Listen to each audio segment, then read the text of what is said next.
What do a microbiologist, a lawyer, an international banker at Goldman Sachs, and a coffee bean farmer from Indonesia have in common? Well, in today's episode, they're not four different people at all. They are Matt Ross, the adaptive seasons of one man's life that we go through as I sit down with him to unpack what a journey of that proportion has taught him about the difference between money and true wealth. We dive into his idea of adaptation intelligence and why it's the real AI that will actually determine who prospers as artificial intelligence, derivatives, and broken incentives all collide with water scarcity, failing infrastructure, and a numbed out workforce. If you felt the ground shifting underneath your career, your portfolio, or your purpose, this conversation is your invitation to upgrade how you think about risk, resources, and what you are really building. It's time to go to the atomic level. It's time to go to the atomic level. It's time to go. Welcome back to the Atomic Level, the show where we decode the matters of wealth, one insightful conversation at a time, so that you can grow and protect your net worth and net happiness. I'm J Snook, and today I am joined by Matt Ross, who doesn't have a title. He is just Matt Ross, and you're going to find out why. We're going to talk about money and wealth and artificial and organic intelligence and what he calls adaptive or adaptation intelligence. Matt, it's wonderful to have you on the show. Big fan of the Substack. For those who aren't following you on Substack, they can find you at Matter. We'll put it in the show notes. Matt Ross, welcome to the Atomic Level. Thank you very much for having me. It's wonderful to be selected by you, Chris. I don't know if we selected each other or what it is, but I've been, following your Substack for a while and resonating with a lot of just the way that you articulate yourself and put things together. We've never met before until today, so I'm excited for that. And as we get to know each other, as folks who listen to this show know, we're going to do it in real time, but you have a really unique approach to money and wealth and now AI. And we want to unpack all of that because I think there's a treasure trove of insights in there for folks as they make their journey. So talk to us a little about your journey, though, because you weren't always doing what you're doing right now. Maybe you were doing it in different ways, but talk to us about kind of the career arc or the path, like you live in a different place now. Just give us a little bit of background so we understand where you came from and who we're listening to. Yeah, sure. So I'm in Bali in Indonesia at the moment. That's where I live. However, as you can tell from my accent, I grew up in London. I'm from East London originally. And then I went to school. I got a scholarship to school because we were poor. My mum gave me tutors to make sure that I had a good start. And she was very, very good at maths and very, very hard on me. Bit of a tiger mum, which was quite cool at times. Anyway, I did that. I left school and then I went to medical school. And when I was at medical school, I realized it was a great business, but ethically I wasn't aligned. So I did medical microbiology. I've always been really fascinated with the unseen elements of the world. They're obviously in operation, but I can't see them, but they're there. So I did that. I finished there and I thought 1 degree is not enough. I have to do another one. What's going to be uncomfortable? Because that's where I need to grow. And so the idea of debating the gray was, I'm a binary science guy, like black, white, that's it. Like there has to be an answer or there isn't, that's it. And so subjectively debating a gray area like law, which sounded dreadful. So in England, you can do a law degree in 7 months. I chose to do that. It was as uncomfortable as I'd expected, but it was very interesting. I got through that. I came out of there and I did an interview at Goldman Sachs. I was in there for the day, back to back. And then that was on a Thursday. And then I started on the Monday. And so I came straight out of uni and went straight into the Church of Money, the casino. I was on the trading floor in London and I couldn't actually see a window. So during the winter months, I didn't see the sunshine till the weekends because I was in from 6:30 till like 9:30. And but after a while, I just thought, this isn't really what I want to do. It's not that important. I don't want to spend my next 7 or 8 years here. but the quality of people is what kept me there for so long. The people there are just unbelievable. Everyone around me is just the best of the best, and so you're always on your toes. And I love to compete like that. So it was specifically the competence and the caliber of talent that was part of the glue then. Oh, 100%.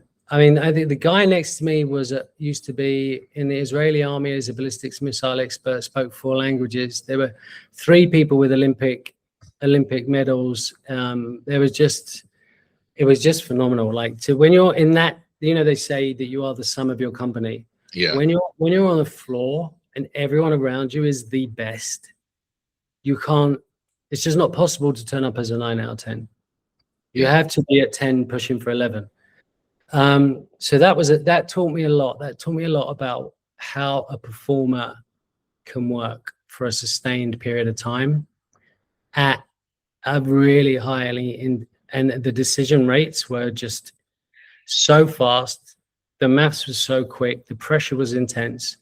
And I love that environment. It was amazing. And then I traded for myself.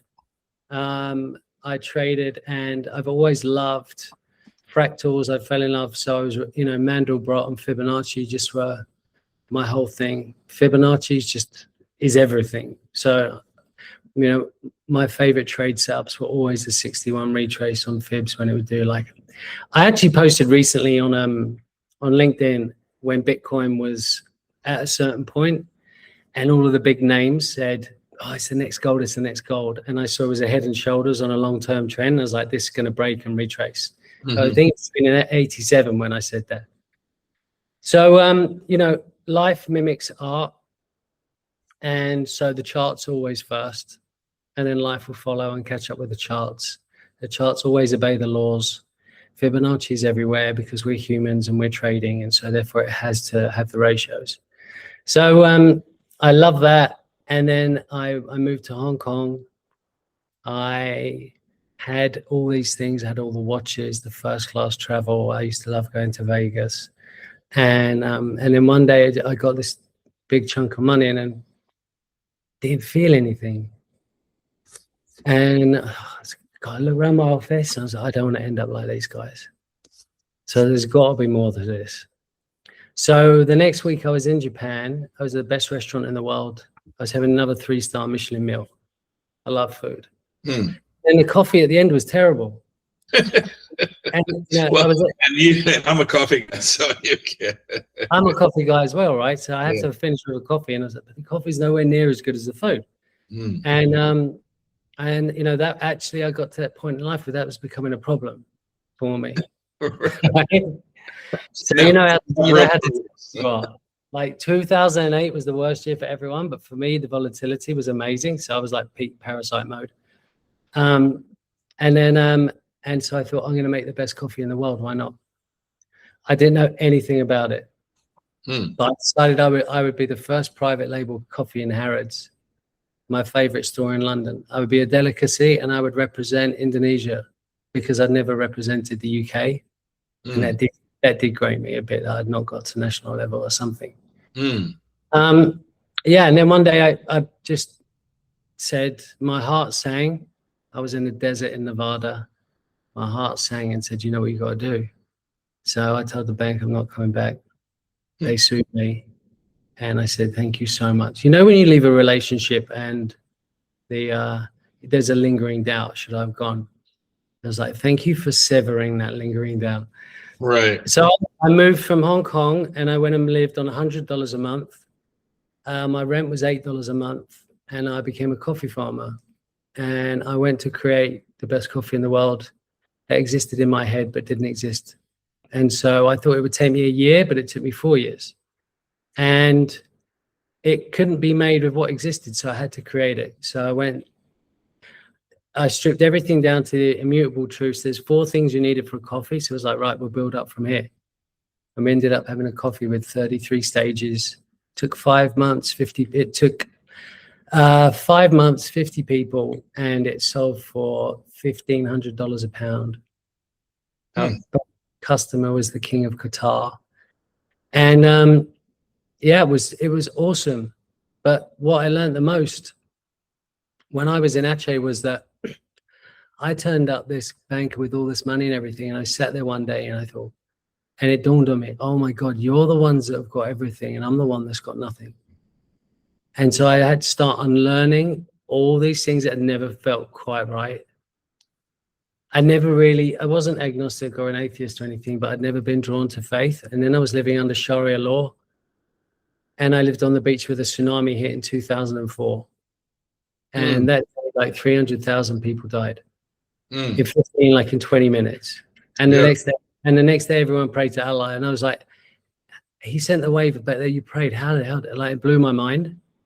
And then I understood and then I started to learn about faith. So instead of going for one of the big books, I thought I'd go, where did they start?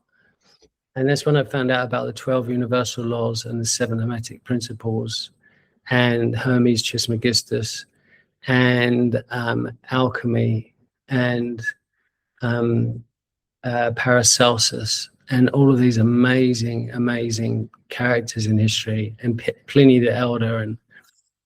And so, yeah, for me, there's only 12 laws and 7 principles and the rest is illusion.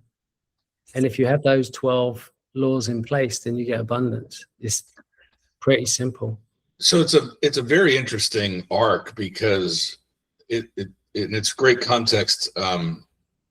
You mentioned, kind of your natural black and white kind of binary calculus that you operate from. You forced yourself into the uncomfortable learning environment of something that isn't black or white. It is up to interpretation, law. So you kind of went through that, and you finished that. It sounds like you went through that and finished that. So you sat through the discomfort of that, and then as you went into your career, it became very zero sum. Like you understood zero sum, you understood winners and losers. You were around the best of the best. You fed off of that energy, which I think a lot of us do, right? I mean, most of us do. And in one way, shape, or form, and it served you for a while, and then one day you just woke up and were in some search for meaning, whatever that looks like, but you didn't feel anything, and so then you're back into this kind of non-binary, I guess, world, but this human side where it's like, well, I don't feel what I thought I would or should feel, or this doesn't feel like anything anymore, so there's got to be something else. Interestingly enough, you decide that becoming a farmer essentially is going to be the next thing you do. Then you go back to using that world of, well, there's black and white, there's Fibonacci, there's like this math equation, right? How many elements are actually needed? Well, there's 4, and then you exponentially build your process on top of that and create, coffee that meets your goal. So again, back to like the programmatic level of your ability to execute kind of comes back into full fruition. And then you go down this path of something bad happens, you're witness to it. I was there afterwards. Oh, you were there afterwards. Yeah, but I felt it. Yeah, you felt you could feel it because it had permeated that society. Obviously, everybody who's seen that movie thinks they have a sense of it, but that's about as close as any of us want to be to it, right? But that happens, and then you kind of start to look down this philosophical bend again, like trying to understand faith, your faith, religion, whatever, and then you arrive back at a math equation of 12 laws, and I think you said 4 principles, or 7 principles? 7. 7. So, okay. So I think that's good context on just how you organize the world. So what is, you've done a TED Talk on this called Money and Wealth, but talk to us about kind of what you're trying to put out into the world today as it relates to the Substack and the other things. And like, what is it that you are evangelizing, sharing? What is your kind of purpose today? The coffee company is still operating, or did you sell it, or what happened to that? No, it's not operating anymore. Okay. So what are you working on now? So I've done a few different projects since then. I built a coconut factory on tribal land in Palawan.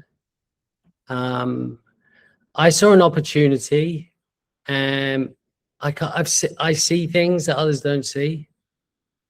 I'm a projector, and I have this kind of 60,000 foot view. One guy in the human design says, you know, the projectors aren't here to work, they're here to see, and I totally get that. I'm a learner. I love to, when I see things, I see patterns always. I get a lot of communication between the words, pauses and tells. I love playing poker. That's one of those things. And so I see things others don't see, and I like to bring those from that unseen realm, the microbiology, into here. That's my purpose. And once it gets to like a business and it's operational and everything, and then I'm out. I don't really have any interest in that bit. So I bring that. It's like I'm the tree and I bear the fruit, and then the fruit has to find its own environment, and someone can grow an orchard. But I'm the one that spawns the. I'll bring the first one into existence, so everyone can see it, then they can believe it. I believe things, then people see it.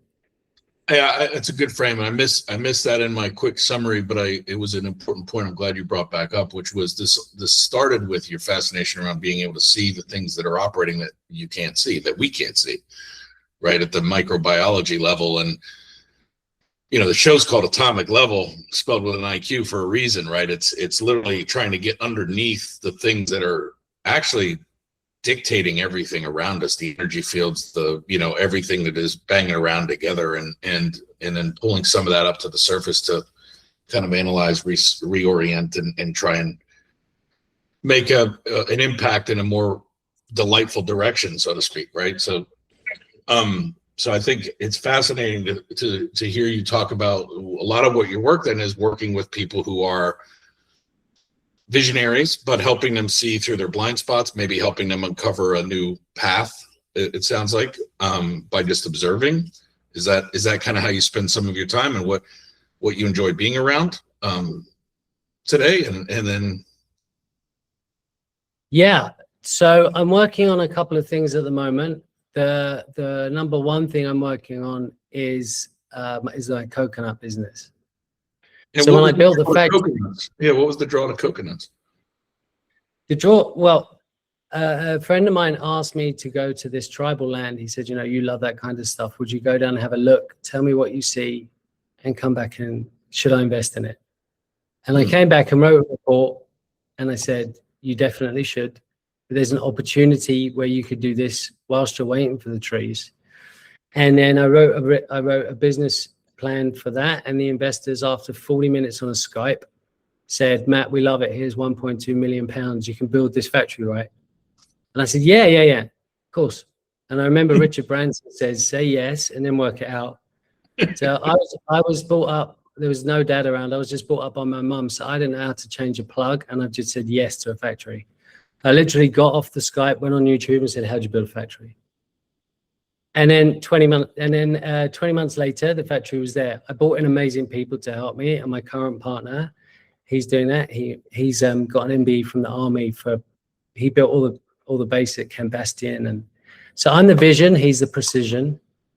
You know, it's great for me to have my thoughts and then to partner with great people who are executors. I made in 2020, I made a healthcare brand. Everyone was like locked up and had all my potions with me. So I made a healthcare brand, and my friend was a distiller for alcohol, and he started distilling some essential oils, and we made this amazing brand. Our serum was number 2 in Australia last year. You know, like 60 to 80% of everything that touches your skin goes in your blood. So our thing was that you could eat everything we make because it's going to go in your blood anyway, right? Right. So we knew where everything would arrive to us in its original state from the person that grew it. And we made it. That was amazing. So that I did that.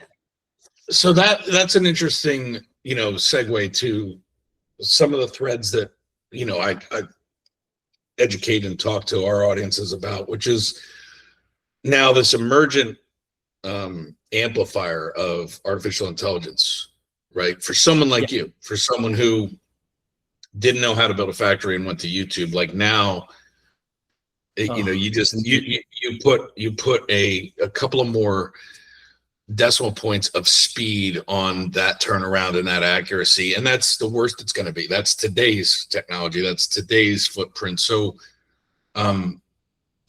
we could talk about a lot of angles of that, but just from a how excited or how capable does that make you now?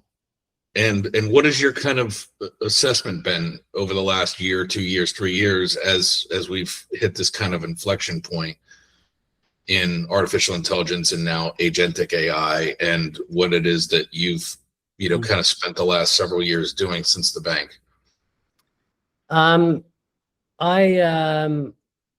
When I first turned up and did the coffee, I had this, it was essentially blockchain is how I did it, but it was on pens and pads with the farmers, because most of them didn't even have a Nokia. And this was like 2011. Right. So 2009 when I first went there. So I was doing like a on-pad version of blockchain so that I could trace every node, because I needed 17 points of information to buy the coffee from the farmer. Otherwise I wouldn't buy it, because then he can decide to give me it with 17 and be rewarded, or he gives it to me in 15 and he doesn't get it. It's not my responsibility. I'm giving him his sovereignty to do that himself, right? And then he'll get the money. So yeah, I have a lot of ideas and thoughts. Some of them rattle around in my mind for a while. Once something excites me, a button goes on and there is no way of turning it off. So if I work with people, I have to think, how much of my real estate in my head am I willing to turn on for you? That's how I can relate to that. I've joked around. I joke around a lot, and I say it my way from Trenton, New Jersey, right? Which is, unfortunately or fortunately, I have two gears, on and off. There is no like middle gear in my world, right? And I've wasted that. Like, you know, I've learned so many hard lessons 25 years in, that because of that strength, it's also a liability, because when I give it to the wrong person, I don't have a gear that says, oh, I'm going to rattle that back a little bit because this person isn't worthy, or they're a bad person, or like whatever it is. I just am on, and that's what I do. They get all of Chris. And it sounds like, you know, in your own world, that's what they get. They get mad, or they don't get you at all. Yeah, but I wasn't giving myself to me when I was doing that. Because, and that's why I went so far in banking. I'm a jungle person. Like when I was a kid, we went to Spain, and that wasn't cutting the mustard for me, you know. I wanted to go to the jungle, but that was never going to happen. So I had to bring the jungle to me. So I had snakes and lizards and reptiles in my little house in East London. and I had pythons and tortoises and Yemeni chameleons and everything, right? Because that was my home. I knew it was my home. I was never meant to be, I don't think I was meant to be a white guy in a cold country. I really don't. And one of my Indonesian partners is the most beautiful soul ever. Her name is Inda. She was born exactly the same time. We were born exactly the same time. So maybe we were twins, and I drew the ticket that said, right, I'm going to go and understand the white guys and money, and then we'll meet up 30 years later, and then I'll come back and I understand the farmers, and then I can understand both sides, because these two need to talk and they're not. Right. Yeah, let's talk about that. What do you mean by that, number one, for those who don't, you know, maybe know why that is such a powerful statement? I think that's a very powerful statement, but I don't know that the two sides would understand why. I think the two sides would think they're separated by reason. Yeah. Well, we're none of us separated implicitly. We're all dependent on each other. And I guess, you know, I wrote a piece on it about the Battle of Breda, when the Dutch and the English swapped Maluku for Manhattan, and nutmeg was worth more than gold, and the Dutch East India Company is still, its value is worth more than Tesla and Apple and all these guys put together, right? And they were trading spices. This is 400 years ago, before the Medicis, and they realized that this is how they understood the value of nature. And so why would you want a barren rock in the middle of the Atlantic that has nothing? It's just wind bad, when you could have something in Maluka that had spices and nutmeg, and it was infinitely more expensive. It was worth a lot more, had a lot more value. Really, nothing's changed. You go to Banda Island now, where the original nutmeg came from. It's the descendants of the same trees and the descendants of the same families. It's not like Wyoming. There's like no one's brought it all together and made it one big crop. You know, Indonesia is 3 time zones, is 790 languages, 17,000 islands. There's 36 regencies, 50 miles apart, completely different language, different value system. And so when I talk about wealth and I talk about money, that's when money started. I think we always understood the value of nature. And then we started building Manhattan, and all of a sudden we started creating money. And humans, when something's really good, they want to scale it and they want to make more money out of it. And that's when the Dutch East India Company broke, because the Portuguese took nutmeg up to India and they took it to Guyana and places like this. And that's when the price crashed. And so when I say about money, I mean, you know, there are, in the Western world, there is America, New York, there's London, and these guys got a lot of money. But if you turned off the Wi-Fi or you stopped the food coming in for 3 days, they wouldn't be there anymore. And the ones that were left would not be in good shape. Right. Because they're not wealthy. Right? Wealth's what you've got when the money gets taken away. How capable are you to carry on if money is removed? That's your wealth. So it's your knowledge, your level of industry and agency, your ability to get on with people. That's the inheritance. I don't think inheritance was ever meant to be money passed down. It was the wisdom of the elders that was passed down. That was what you inherited, was the life lessons, the stories. And so these were the original elements of wealth. And then we created this world that was about money. And we went from having the Khans that owned pretty much all the world, to the world then being ruled by the Venetians. And the Venetians like a dot on the map. It's like, how did the power switch? It's crazy. And they brought him back in, right? So money just took over. And then we dissociated ourselves from our natural self. You know, we ontologically broke away from nature. The Romans created straight lines. Humans have only made 2 things: straight lines and trash. It doesn't exist anywhere in nature. There's no straight lines and there's no waste anywhere. So when we did that, when you see either of those 2 things, there's error and there's opportunity. And so the guys that control the money, they don't control the wealth. And that's where I feel we are in our stage in history. That's why I'm so blessed to be alive at this point right now. And I feel that AI is, this artificial intelligence is going to push us to our natural intelligence. Because AI needs nature as much as we do, if not more.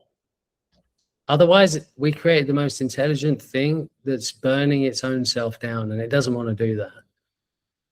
It realizes that it needs water, it needs resources, it needs all these things for it to carry on, right? So I think we're being, they say 80% of jobs are going to be lost. I think it's just 80% of jobs are going to be shown that they were never relevant in the first place. I think we're going to move.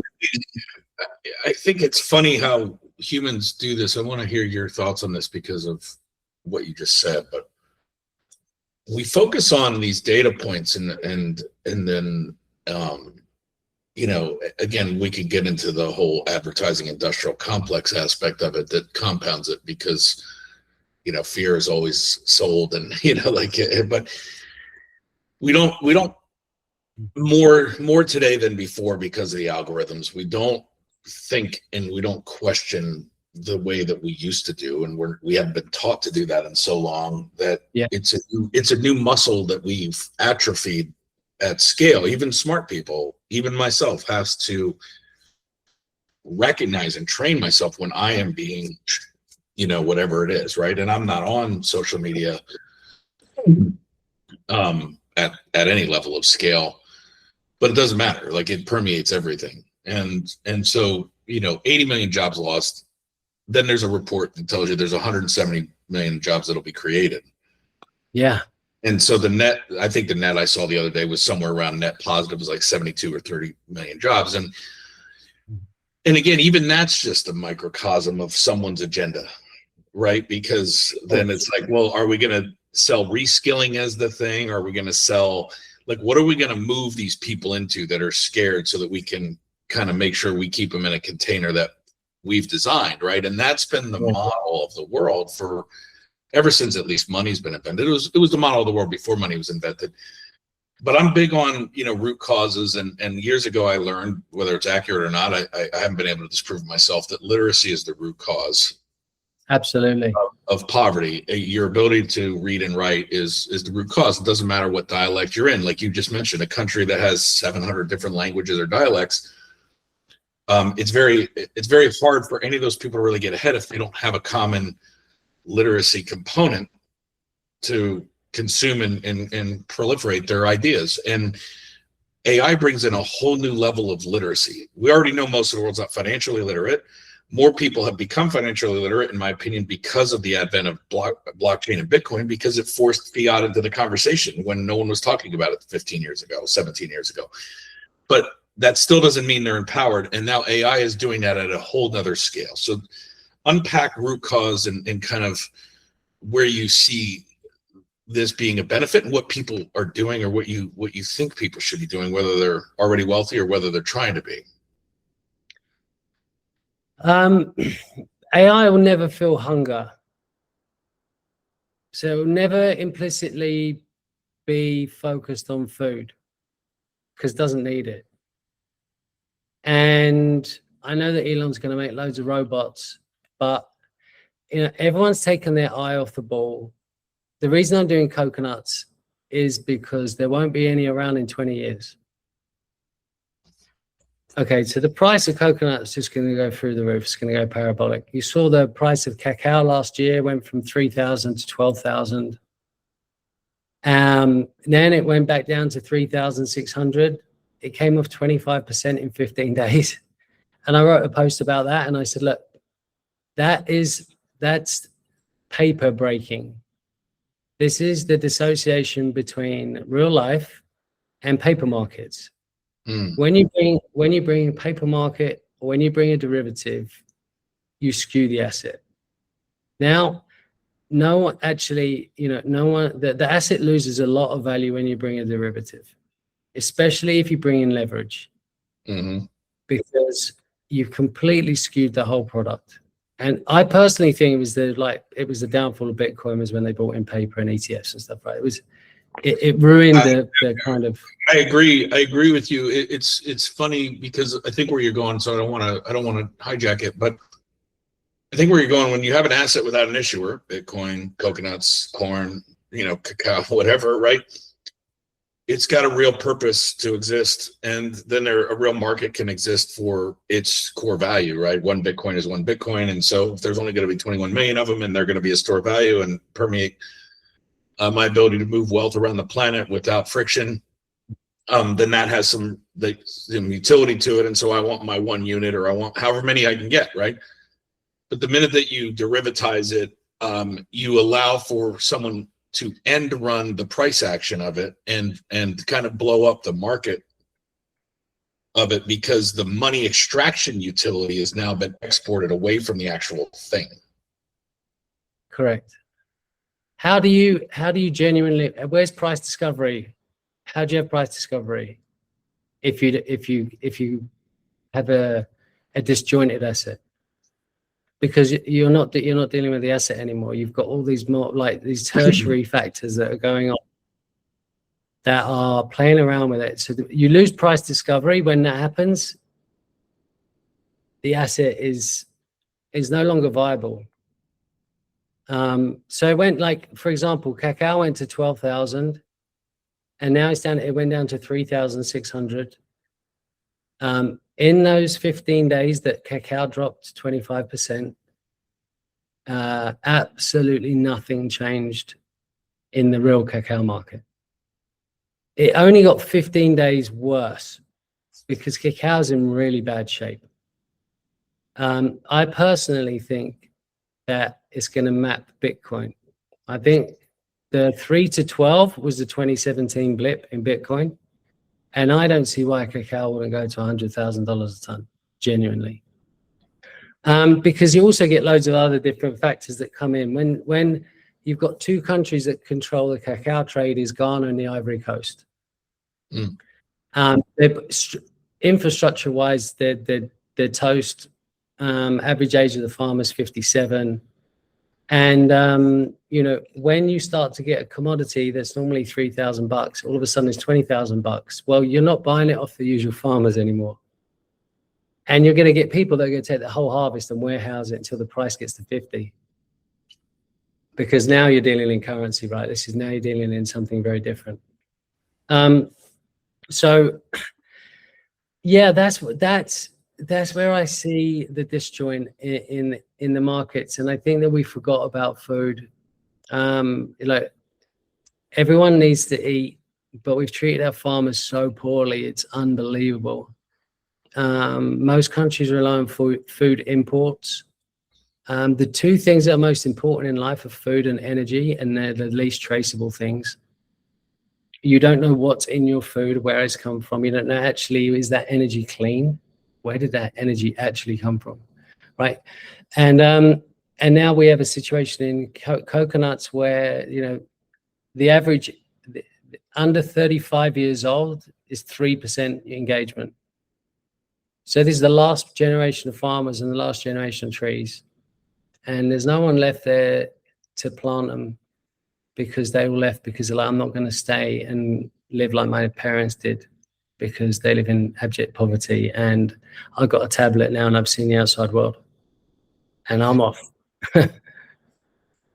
So what do you think the fix or the arbitrage then is there in a way that's net positive for humanity? Because I mean, the case you just laid out could be the path we're on, the dooms case, you know, but obviously, having read some of your work, I don't think that's the angle that you're taking. I think that's what you're exposing as a line of facts or a line of trajectory. Yeah. I mean, you know, I've lived behind the other side of the veil, and not many people have. I got actually thinking that fair trade and fair trade and Rainforest Alliance and organic and all these things were great, and that's why I was paying this extra price. And no.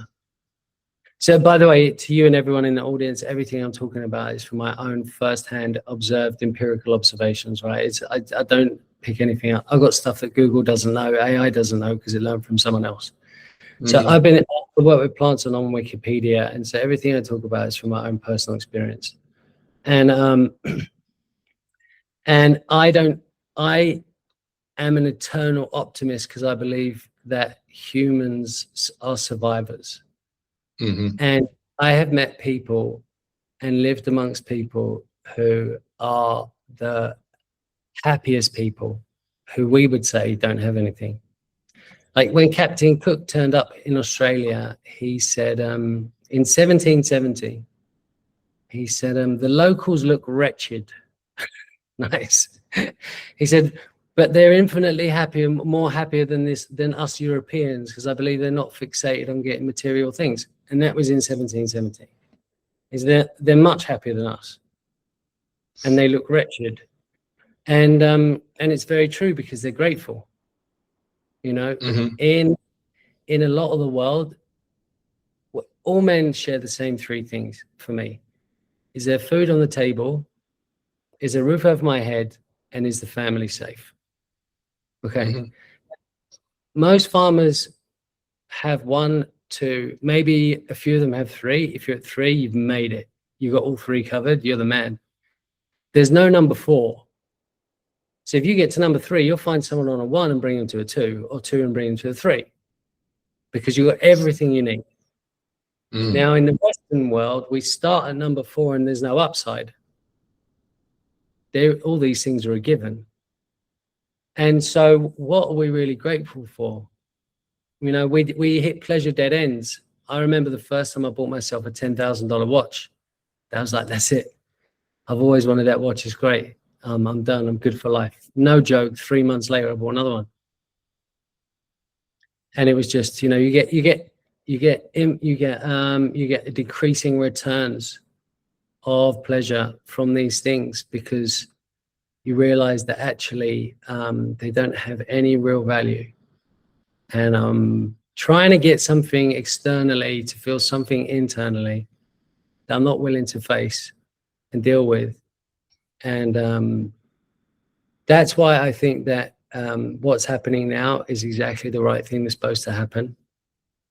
I think we're supposed to go back to nature. It's like the prodigal son took his inheritance and went and pissed it up, and just went and used it all and abused it all, and found that in the end he couldn't even eat the pigs. And then he goes back and he goes, you can come back, it's fine, we've cut the fatty cow and it's all good.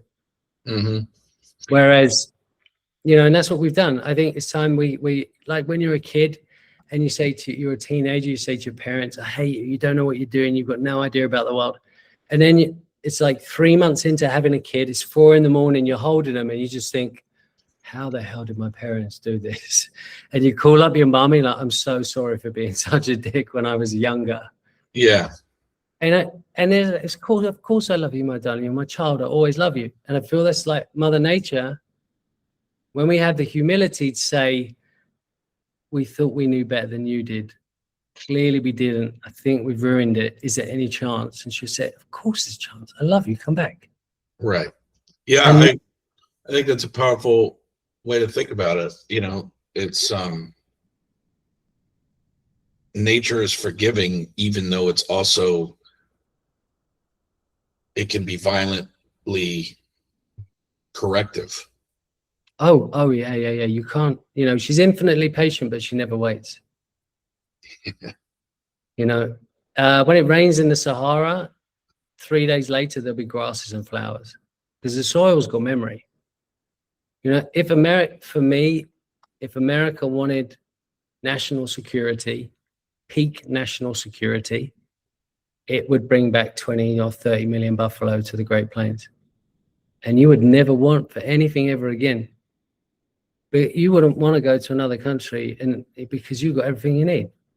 And I think that's what the Western settlers did when they come over. They're like, we can't control these guys. They've got everything and they know everything. And it's like in Iraq, they drained the marshes in Iraq so that the Iraqi, like the wanderers that lived on the marshes in Iraq, they had to drain them because they couldn't control these guys. They had everything. They had food, they had knowledge, they had plants, they lived by circadian rhythm. They were happy. You couldn't sell them a product. You couldn't put them in a state of fear. Like they were outside the loop. Like there's too many of them. They're outside the loop. We've got to do something about this. And you know, we went over to America and we got rid of the buffalo, and then we created the Great Dust Bowl in '37. And you bring those buffalo back, and then they just bring life back. You know, life creates life, and that would just nail everything. And then you're not reliant on anyone when you got. It's always amazing to me how seemingly obvious some of these things are or should be, and then when the attacks come against those who talk about these kind of things and elevate to any kind of position of power, they try and dismantle the credibility or the personality or whatever it may be to the level. And it's like, you understand that that's happening, and yet somehow you still give it credence, whether it's an attack on RFK Jr. or whatever it may be, right? Like, in other words, like, you just discredit people based on other things that you can use to say, well, see why they're not knowledgeable or not credible about this. But the reality is what you just said makes sense, right? Like, soil has memory. If you take non-organic things and you ruin the soil's memory, then it will be then it will be less fertile, then it will be less designed to create what it was designed to create, and it'll create whatever you give it. But then if those things are locked into patents and things like that and winds blow, then you can basically eradicate through legal warfare all of the people that are doing it the way that they cannot be controlled, like the sovereign individuals that are out there farming in their own, because now you say that they're violating your IP. And so, you know, these things become obvious to us, but we just kind of go along because, again, we open up our fridge and there's stuff there. We go to the Costco and there's stuff there, and we go to, you know, I actually think that AI, and I'm interested in your take on this because you led me to it a little bit. I think AI is our chance to become human again. Everybody's worried about AI, and I think, you know, this is actually going to force us into being more human than we've ever been in generations. And here's my frame for that, and I want you to run with this a little bit. If my simple mind, if I go back 150, 200 years, and I always look at culture too, like culture comes first, right? So you look at what are the top shows of the last 5 years or 10 years? They're Outlander, they're Yellowstone, they're 1883, right? If you go back 12 years, what were the top shows? They were the zombie shows. Dead, right? And I think those things are not on accident, right? The reason why those things resonate when they resonate is because we kind of go through this inner knowledge that says, hey, you know, things might break, and if they break, right, then society's going to come apart at the seams, and so zombies, right? So that's kind of the thing that, oh my God, like, how do I prepare for the zombie attack, right? Like that's what that is.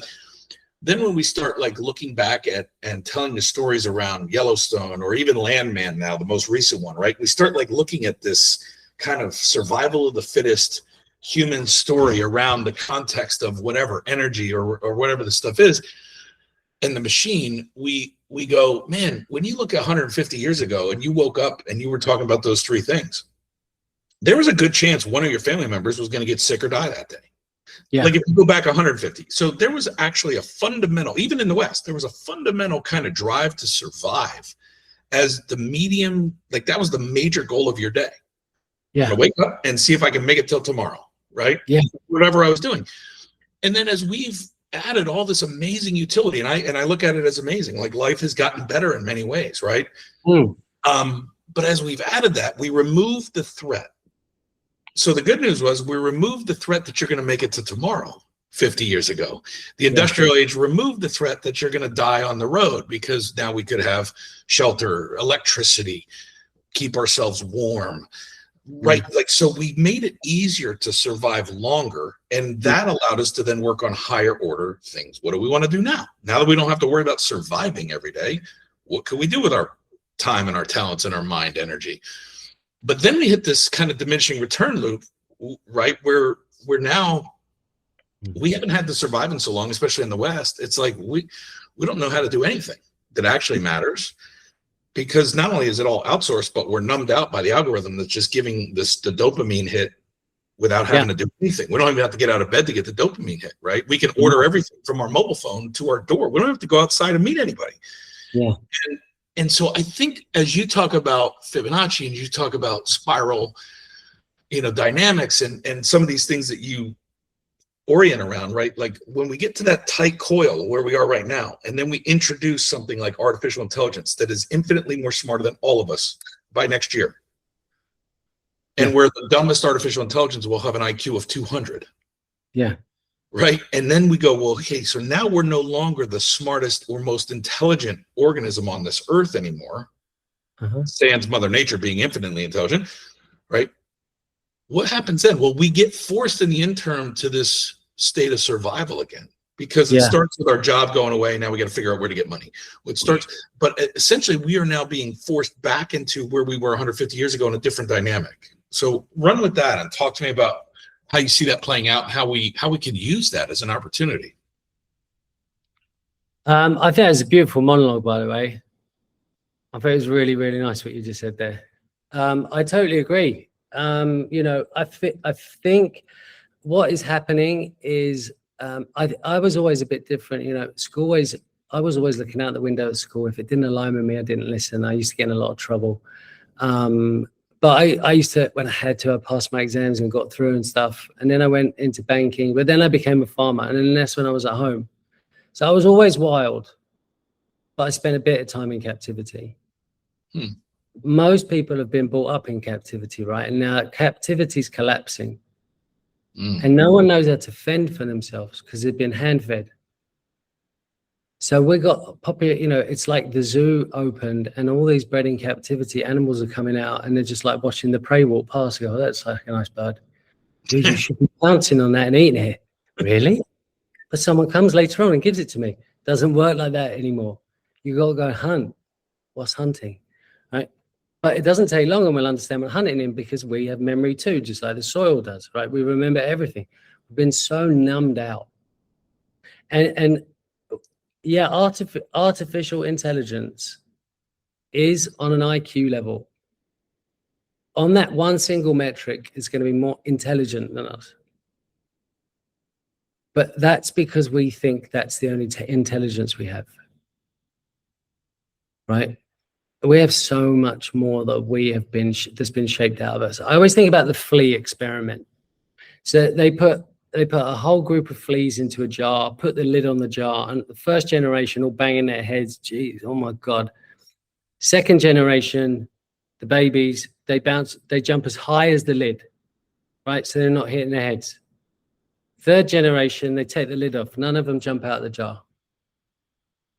Right. Now think about it. We've been doing that. How many 100 years have we been doing that for generations? Times that by 4. We are capable of jumping out of the room and we're sat on a sofa at the bottom of the jar.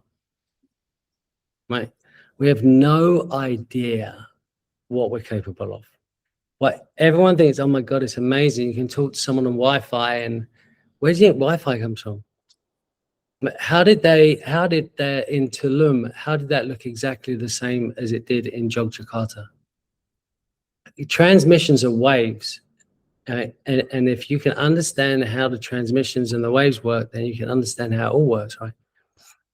And the people that used to speak out about this, like Wright and Tesla and Walter Russell and Schopenhauer, right? These guys, it's all there, you know, infinite energy loops and everything's there. All the signs are there. But we're taught, I believe, from school, whatever school you go to, the first 2 things you're taught at school is dinosaurs and the solar system. Why is that, right? And I think it's just, again, just my personal opinion. I think you're never going to see a dinosaur, so you can't validate that with observation. So you're going to have to believe what you're told. And you're never going to see the solar system. And so again, you will be told this and you will believe it and you will repeat it. That's the first thing you're taught. So you go in as a kid who knows all the answers, who's learning this very restrictive language. And I think that English is the most dark occult art of black magic there is. Okay? Because we spell words that we put into a sentence that we say with conviction. So we are the convicts we serve the terms that we spell ourselves into. Right? All of those things are implicit in the language.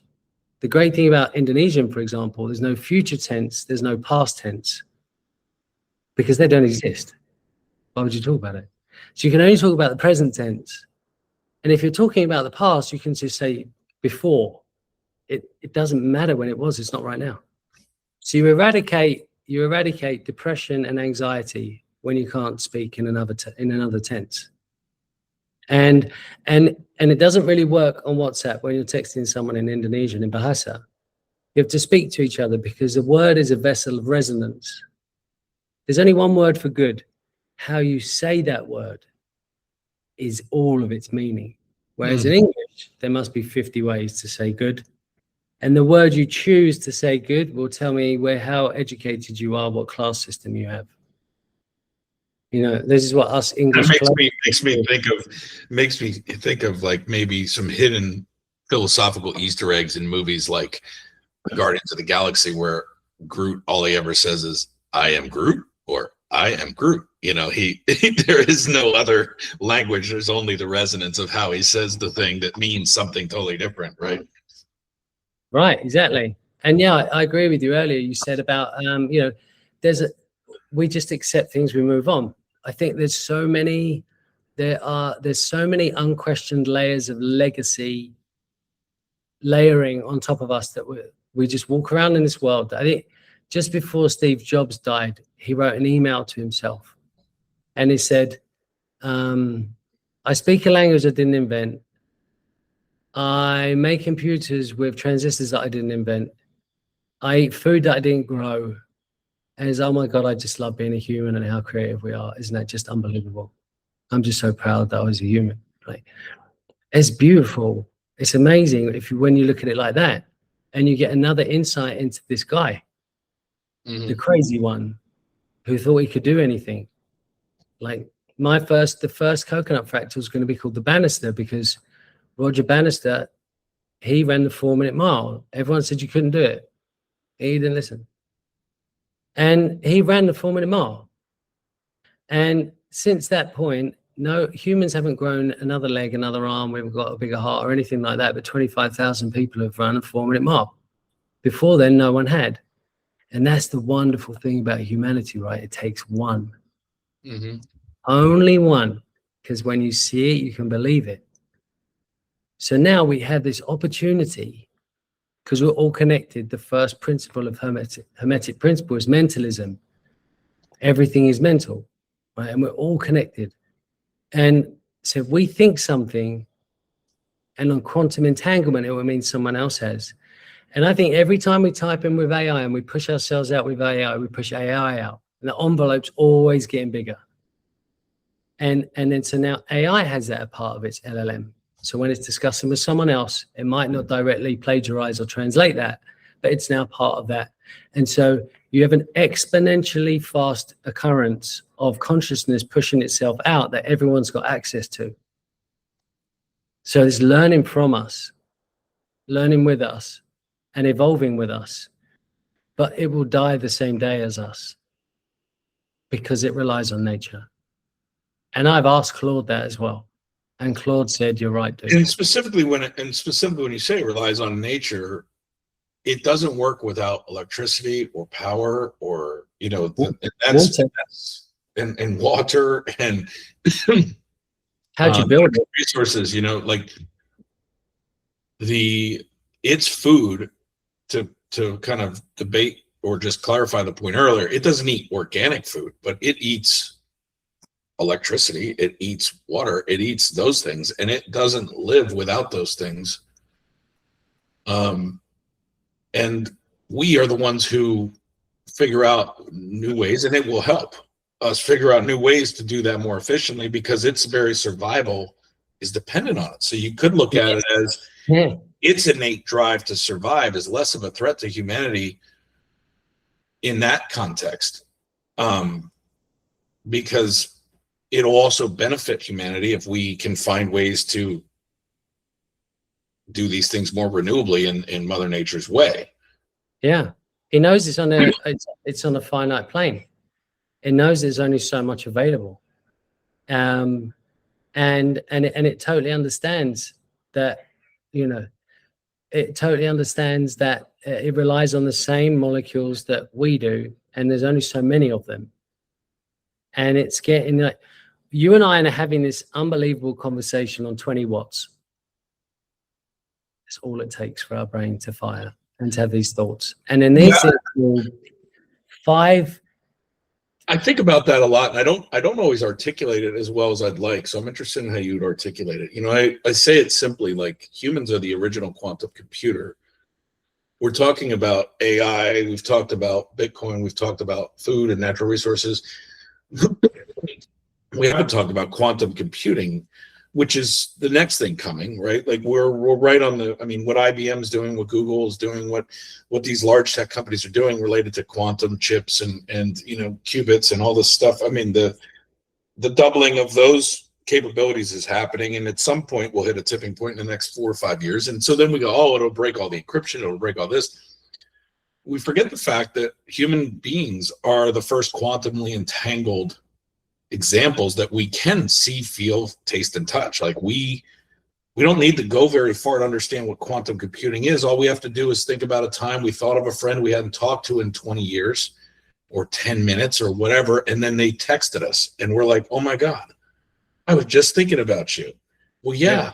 Because we're quantumly entangled. So we're sending out frequency and it's getting picked up or received or denied based on the other side's where they're tuned in. Yeah. And we have a super conscious that no one's ever told us about. That when we're sleeping can go out and go anywhere, go and get any information, go and communicate and come back, and we know. Like when I write, I have this sort of feeling that arises. Starts in like the sacral, and it's like this golden. And normally it's at like 1 or 2 in the morning. Oh my God. So typing, you probably notice these typos have really got to change this. The typos in my Substack.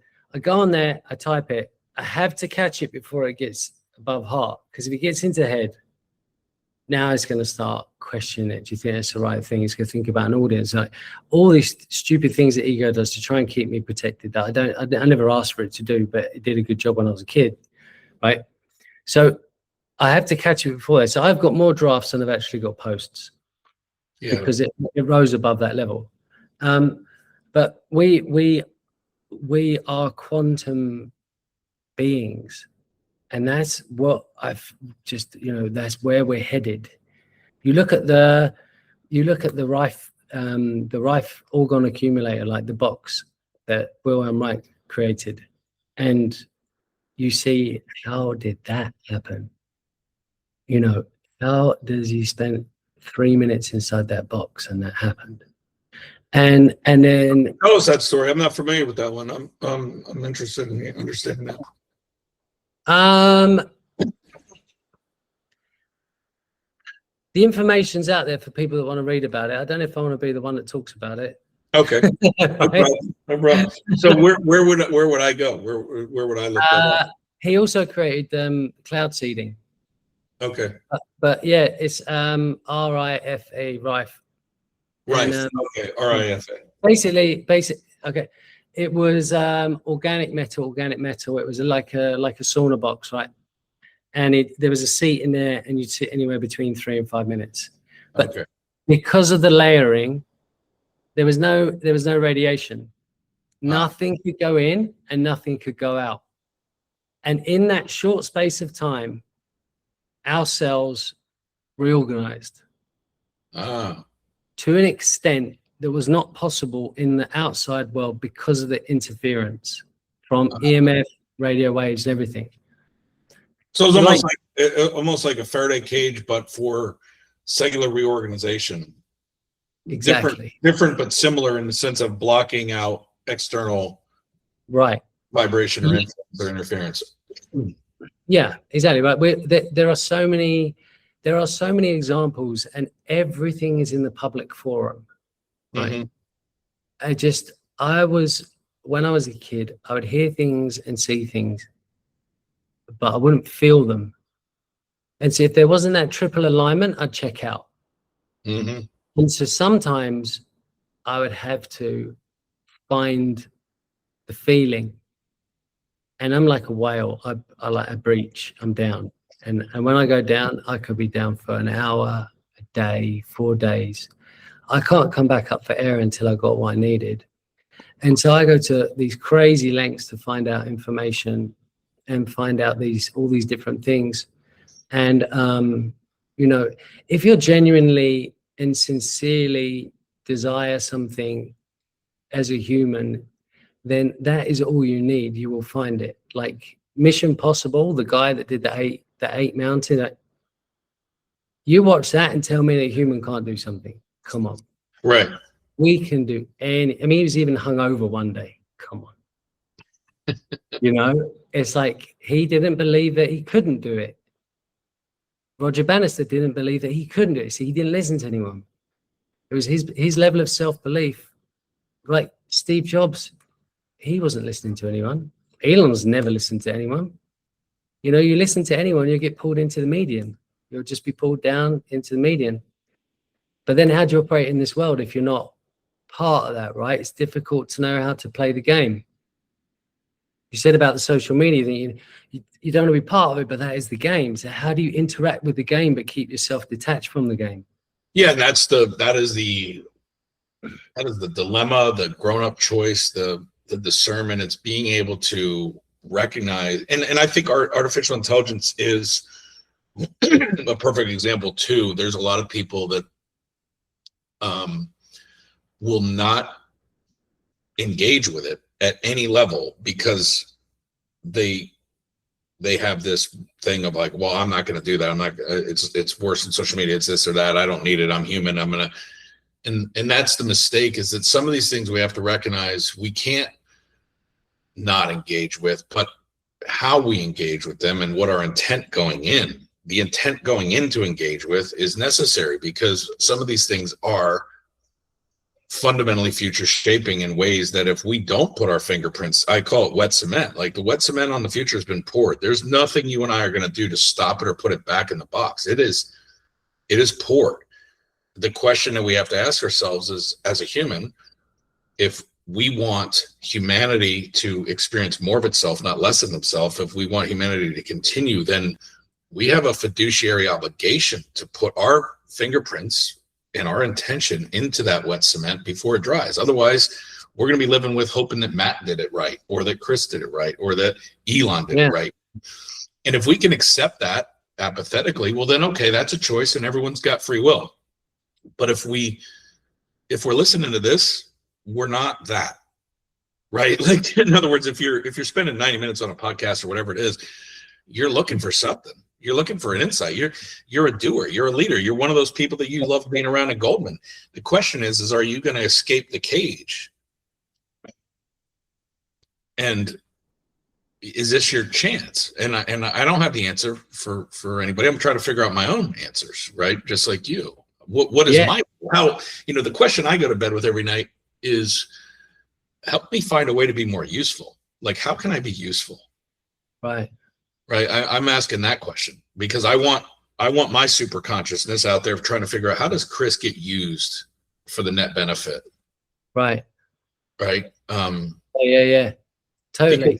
Because I think if we start asking that question as leaders, then we can redirect our energies and our focus into something that is useful, not just purely extractive, and at the same time get whatever the heck it is that we still think we want and need.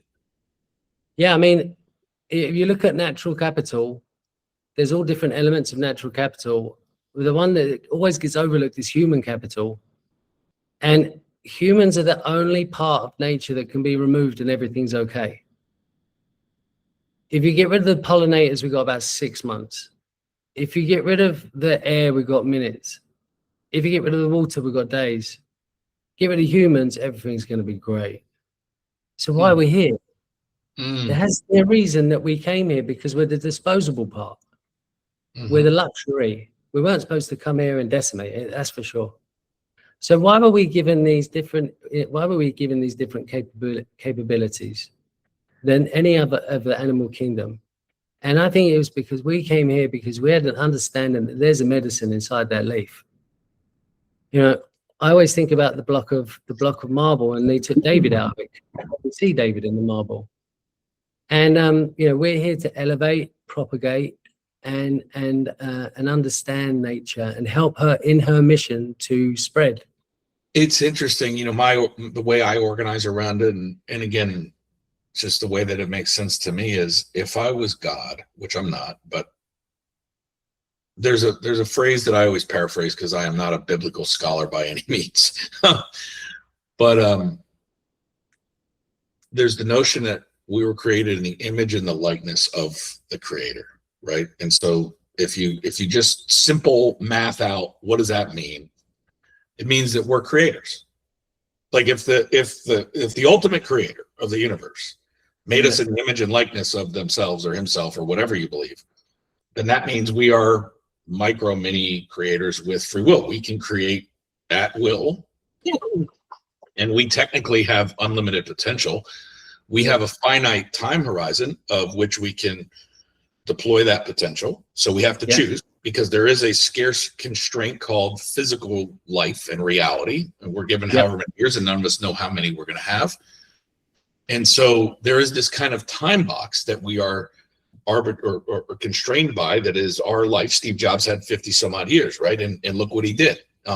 Left us too soon, but also, left us with whatever he left us with. And so, what we do with that creativity and that time box that we're given is where our free will lies. But if you think about the power innately in us, we are that. Now, why would we exist if we are the extractable piece? That's a really interesting frame. My mind goes, because that's the only way that God, in this example, in my way of explaining it, that's the only way God could show off how cool what he built was. Right. In other words, if nature was the creation, if the Earth, if the planetary systems, if space, if the billions of galaxies that are out there that we don't even know yet, Yeah. if you don't have humans, Huh? then you don't get. No one ever sees it. No one gets to experience it. And so in other words, like, we serve the role of the experiential arm. Yeah, we're just Of creation. apertures. We're just apertures of the all experience in itself. You know, and limit. And what's it like to feel limited? Being unlimited. What's it like to feel limited? Like, Or doubt, or self-doubt, or yeah, it's like Bruce Lee said, the only limitation is no limitation. And I love that quote about, he's one of my favorite philosophers. Yeah, I like Bruce Lee too. Yeah, Christopher Wallace is another one of my favorite philosophers, Biggie Smalls. Because he wrote, in 10 Crack Commandments, he wrote about the first rule. And that's about Mother Nature. He said, don't you know that true players move with silence and violence? And that's what nature does. You know, water's cold, cold, cold, then it's ice. Like that phase transition happens quick and violent and sharp. Yeah. 1 minute it's raining, the next minute it's a flood. Right. There's no playing around. And so we're breathing because there's a reason. Right. And we're here. I think you have to stand for something. Otherwise, when you go, what have you left standing? I've got to put my mark on this place. I started writing on Substack 12 months ago because 2 years before that, I lost my mum, and then I lost my mother-in-law the year after. 2 years, nothing, my tree bed, nothing, no leaves, no fruit, no nothing, right? I was essentially, I was useless. It was dark times. But that was winter. You know, I realized that's when I was digging my roots. Mm-hmm. You don't always have to be showing. We forget about seasonality.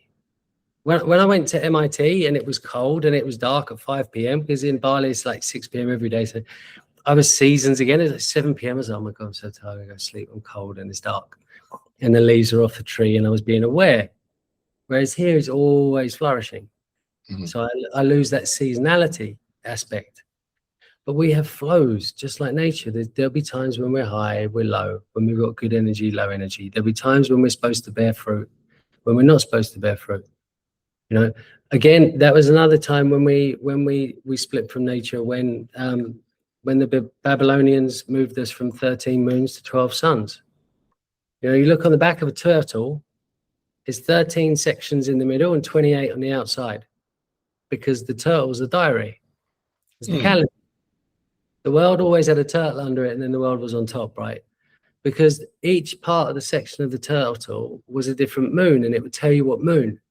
And then on the first 14 days, the woman is follicular, then she's luteal. So you know how to adapt with the feminine, because the moon's the feminine. But then we went from the feminine controller of the cycles and the moons. That's why Chinese New Year, Ramadan, and Easter, like, Christ was born on a fixed day, but he died at a different time every year. It's because that is not the case. It's not actually a person, right? It's about the moons. It's about the cycles, the seasons. It's like, why does England have its tax day on the 6th of April and not the 1st of January? And it goes back 500 years. It goes back to Babylonian times, and then it goes back 500 years when they missed 6 days because of the calendar. I wrote a piece now on my Substack. We're like, we've lost the whole star sign. I've been fascinating for probably 12, 15 years. I've been fascinated with numerology for that very reason.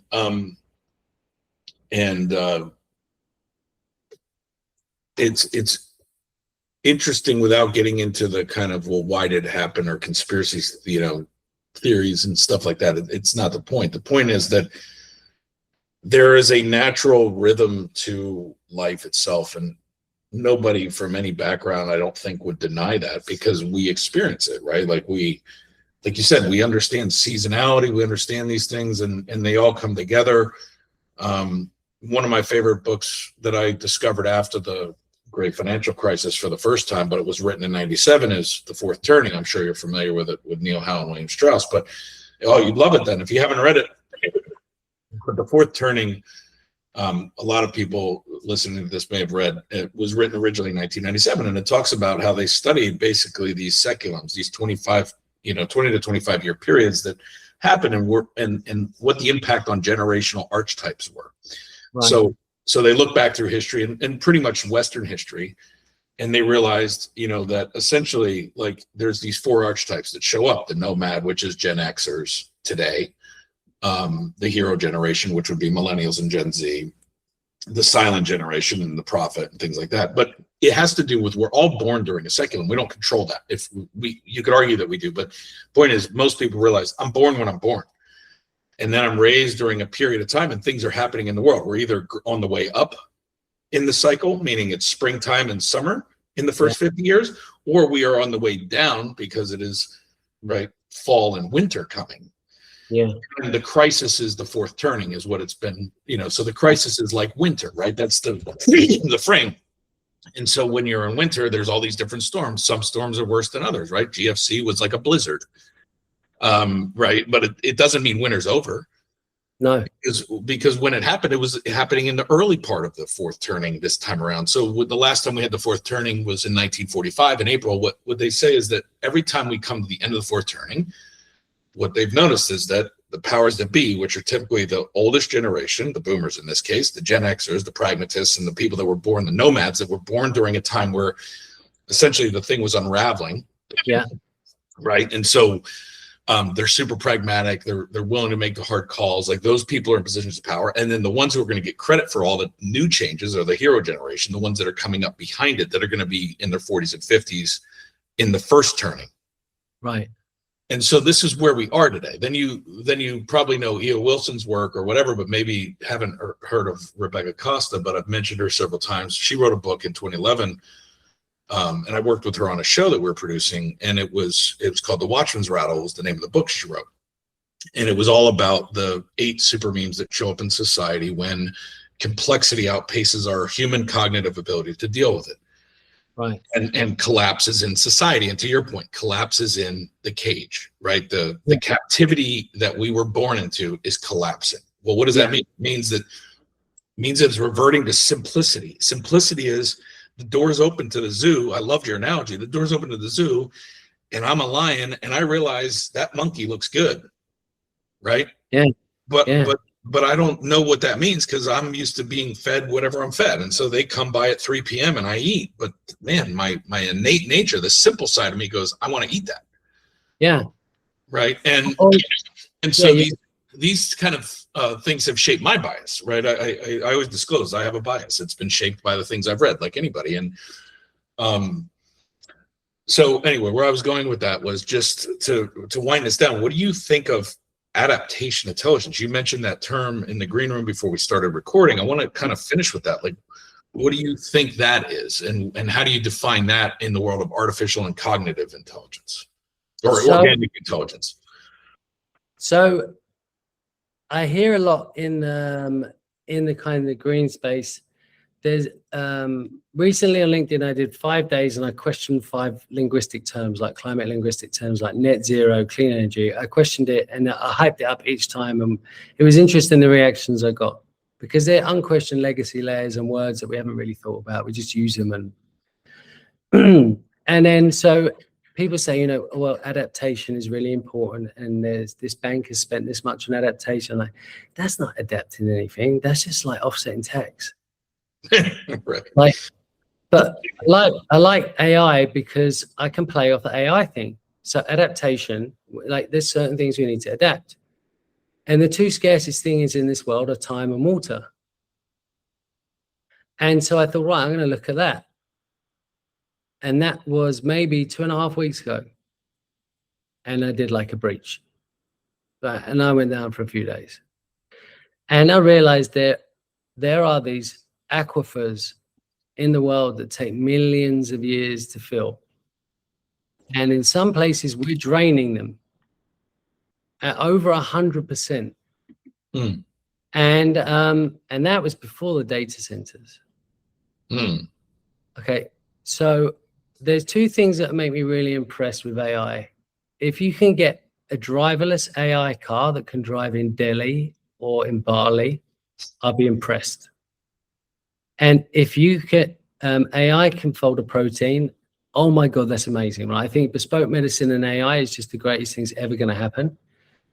But AI won't be able to increase the porous cavity size of a collapsed aquifer of clay. So once the water's gone, the water's gone. So I'm going to do a 12-part series on adaptation intelligence. So adaptation's not a cost. If you're intelligent about it, you make a lot more money. The fingers will get pointed at the data centers that they drained all the water and took all the water. No, they didn't. They accelerated it. But for 100 years before that, there's been really poor crop choice decisions. There's been bad irrigation. Town planning's been terrible. We've been draining it for years. We've not been collecting rainwater. And now we've got these bad enemies, fossil fuels and data centers. And we just say, oh, it's all you, it's you. No, it's not. So there's a place in northern India that now if you want to dig a bore well, you got to go to 700 foot. Sure. It was 200 foot 5 years ago, right? They're bringing in tankers of water. And they're giving them subsidies and said, you've got 24/7 water and we'll recycle it. And no one's doing that. That's a cost, let's be honest. So you collapse an aquifer, no one's ready for this. You know, 2 million people without water. This is a really big problem. So you've got migration. Secondly, you've got no food. You've got no exports. People can't drink, so you're going to have starvation. And you have this storm that compounds on top. Now, at the moment, in this place in India, we've got 5 years before it collapses. You invest in there now, people are, oh, it's going to be a cost, it's going to be a cost. No, it's not. There are different crops. If you choose to use different crops instead of the main ones they're using there, you make so much more money. Because don't forget, again, I'm about profit. I don't believe that NGOs work or charities work because they violate the law of reciprocity and correspondence. What you give is what you get. You can't be a siphon. You can't be one way. You've got to get something back. It's just a universal law. So the people involved. We've already proven over here. We've already proven over here with the current state of things that they've been misused as vehicles, regardless, and so the trust in them is broken. Maybe irreparably with the term NGO, at least in the States, in the West, if you've been following what's happening here. So yeah, I think it's better to own it and say, look, here's a problem. We're going to solve it and make profit doing it. And why that's good is because that gives us the reason to keep doing it and keep solving it. And we're going to distribute the profit equally. We're not going to just two of us keep it all. That's the difference. Profit became a bad word. That's so bad. How do you work? How do you run a car without petrol, right? It's like having a no alcohol beer or a no caffeine coffee. Just go and drink something else, dude. Right? If you're running a business, you got to make profit. Right. A non-profit business. It's like having a non-bread sandwich. It's not a sandwich anymore. Call it something else. Sandwich. It's like, call it something else. Right? That's perfect. Yeah, you're violating the laws. Always go back to the 12 laws. Which ones am I violating? If I'm in line with all 12 of them, abundance is the default. So we align with this and adaptation. I'm going to do 12 different aquifers around the world. I'm going to do 10 copies, sealed copies. I'm only do 10 of each, and you can buy a copy. And with that, you'll have this set of information that, if you choose to act on it, is a very good idea. Mm-hmm. Maybe one person will buy it, maybe no one will buy it. It doesn't really matter. I'm writing it because it's come up and I've been asked to write it.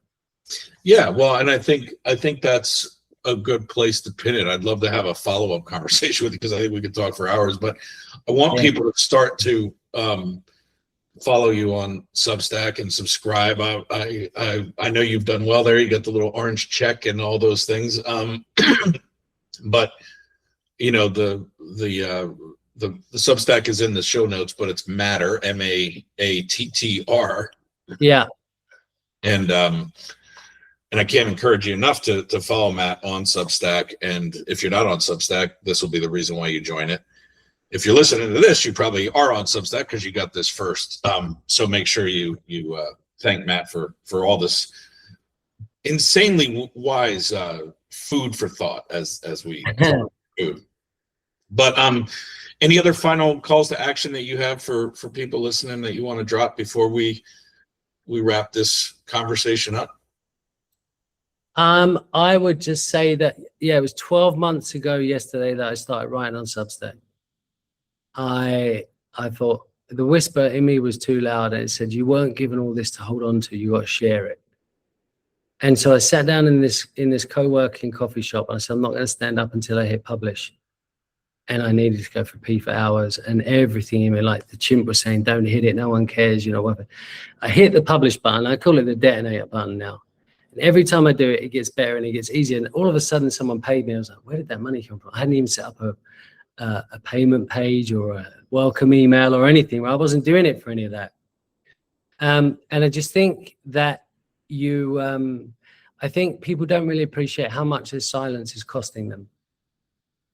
Yeah, I agree. And I think people are. I think the problem that we have is because of some of those things is a lot of people that actually do have something worth saying have so much going on in our heads about whether it's right, whether it's the right time, who are we, should we put it out there? I don't want to sound like everybody else. No one's listening anyway. All the things, like there's a myriad of things. But then we live in a world where, idiots are publishing ad nauseum. And then there's that because you go, well, I don't want to be like an idiot. I'll just keep it to myself, or I'll just share it amongst my friends. And that's the trap. That's the inertia that has to be broken, right? Yeah. Humanity has always valued free speech in free society because of this very thing. And it's become, in some people's minds, dangerous to do it. In other people's minds, just annoying because now they don't want a target on their back. They don't want to be trolled. And a lot of that is not going to happen. A lot of that is, not going to happen. You're going to find is people are going to go, thank you for saying it. I feel this way. And like, you're going to find community. Like you and I found each other. Like we didn't know each other. It's truly amazing. This was not actually even a plug, but I actually have written a book. I wrote a book. So I've gone from not writing to writing on Substack. I don't have a content diary. I don't know when I'm going to write, sometimes 3 times in 3 days. Sometimes I write for 2 weeks. It's when it comes. But I've written a book. It's called The Cost of Silence. And everything that you just said is totally right. The more you know, the heavier your words. You have to be very careful when you write something because now it's out there. Right? But signal can only harden externally. I start to write, all of a sudden I start to learn how to process my thoughts. And I'm writing something and someone else thinks it's thing and they message me, how's it going? The people I have met in the last 12 months, now yourself included, are some of the most amazing people I would met because I'm just being me. Right. And I'm just writing it. I'm not a content performer. I'm not a clown. And if you don't like it, you don't like it. Like not every bee lands on every flower, right? Some of them are repellents. Some of them are beautiful. We're all different. It's totally cool. But unless you're the flower that you want to be, the bee's never going to find you. Like the flower's so good, it doesn't even have legs. So I would say, if you are not writing all of those reasons and all of the reasons that you're not stood up or you're saying anything isn't for the reasons that you telling yourself it is. And everyone needs to speak now because otherwise, as you quite rightly say, only 1% of people on LinkedIn post. And normally it's the people that have the lightest words because they've got nothing to lose. And so the world is drowned out by the 1% who don't know what they're talking about because the 99% that do are too scared to say anything. Well, we're the one then that have become complicit to the problem of mediocrity. The bar has never been lower, ever. And I would just implore anyone, just don't be scared. You're only fearing something that doesn't exist. It only exists in your head. Just go and write something. If no one reads it, who cares? You wrote it. That's the value. Yeah, wonderfully said. I want to end it there. Thanks for being on the Atomic Level. Matt Ross, it was a pleasure. We'll have to have you back, and I look forward to reading and following your work moving forward. Thanks, everybody. Thanks so much.